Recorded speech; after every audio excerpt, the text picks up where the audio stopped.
Untuk menghadapi MEA atau Masyarakat Ekonomi ASEAN dan juga Revolusi Industri 4.0, perguruan tinggi harus mampu berinovasi didukung dengan dosen yang berkompeten sehingga dapat menghasilkan lulusan yang siap kerja dalam menghadapi tantangan global.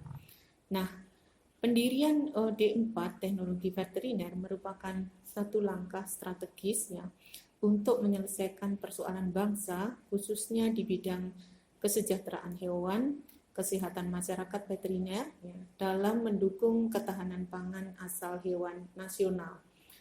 Nah, saat ini sedang dibutuhkan tenaga teknologi veteriner yang menguasai ilmu pengetahuan umum ya, IPTEK ya, IPTEK dalam bidang kesehatan hewan, IPTEK dalam bidang bioteknologi dalam mendukung untuk ketahanan pangan asal hewan nasional. Nah, sehingga D4 atau Sarjana Terapan Teknologi Veteriner saat ini sangat dibutuhkan.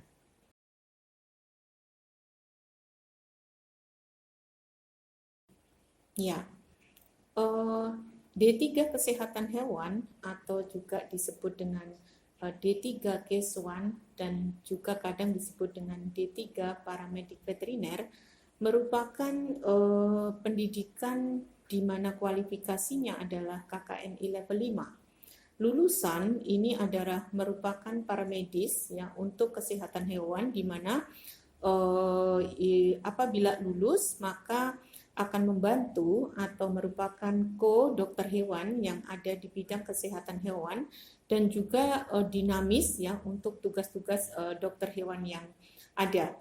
Nah, kemudian untuk D4 Teknologi Veteriner tentu berbeda dengan D3 Kesehatan Hewan atau D3 Paramedik Veteriner, di mana D4 Teknologi Veteriner merupakan level KKNI level 6 dengan profil yang tentu sangat berbeda dengan D3 Kesehatan Hewan ya. Level KKNI-nya berbeda.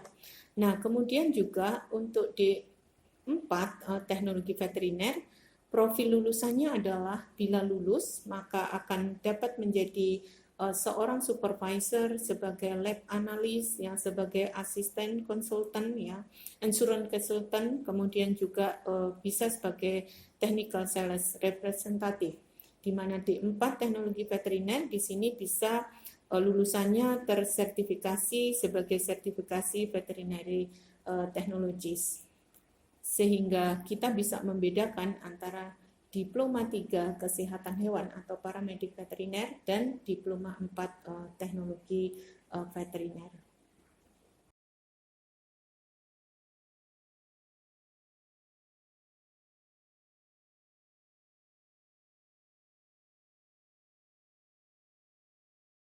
Prodi Teknologi Veteriner didukung oleh Sekolah Vokasi Universitas Gadjah Mada dan juga didukung oleh stakeholder yang ada ya dalam menghasilkan lulusan yang berkompeten dan berdaya saing di bidang veteriner ya. Nah, kurikulum prodi ini disusun berdasarkan kebutuhan pasar dan masukan-masukan dari mitra kerja atau stakeholder yang ada.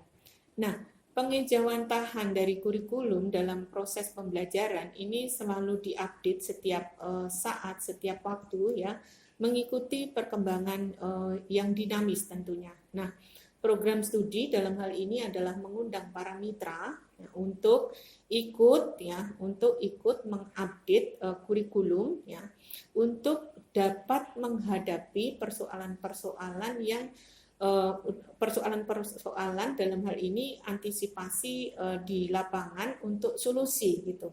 Nah, sehingga kurikulum ini selalu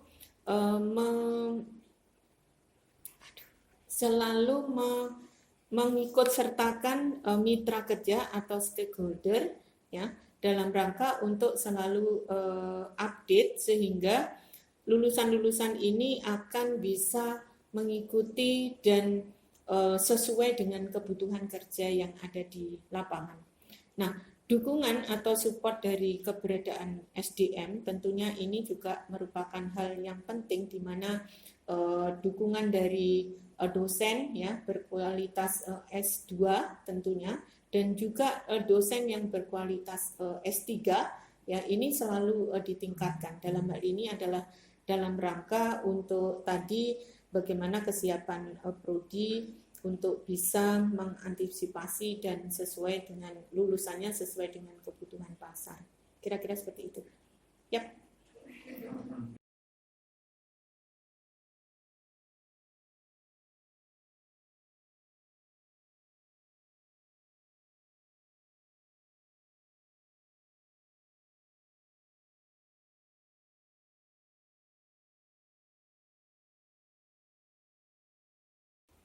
Iya, program studi teknologi veteriner selalu maintain untuk keberlangsungan dan kualitasnya tentunya dengan MOU yang sudah ada, yang sudah terjalin dengan stakeholder yang ada, ini terus dijalin hubungan baiknya. Nah, untuk adanya update di tingkat program studi maupun di tingkat stakeholder, ini selalu kita mengupdate dalam bentuk seminar-seminar daring ya, di mana seminar daring ini juga didukung oleh sekolah vokasi secara penuh ya, diberikan dana untuk penyelenggaraan seminar daring. Dalam hal ini teknologi veteriner D4 ini sudah melakukan daring 2 kali dan mungkin juga akan terus ya ditingkatkan. Nah, daring ini adalah program yang direncanakan di dalam COVID ya, selama COVID, di mana ini adalah untuk terus menjalin kerjasama hubungan antara dunia usaha dan dunia industri ya, terus berkolaborasi dan bekerja sama saling mengupdate situasi.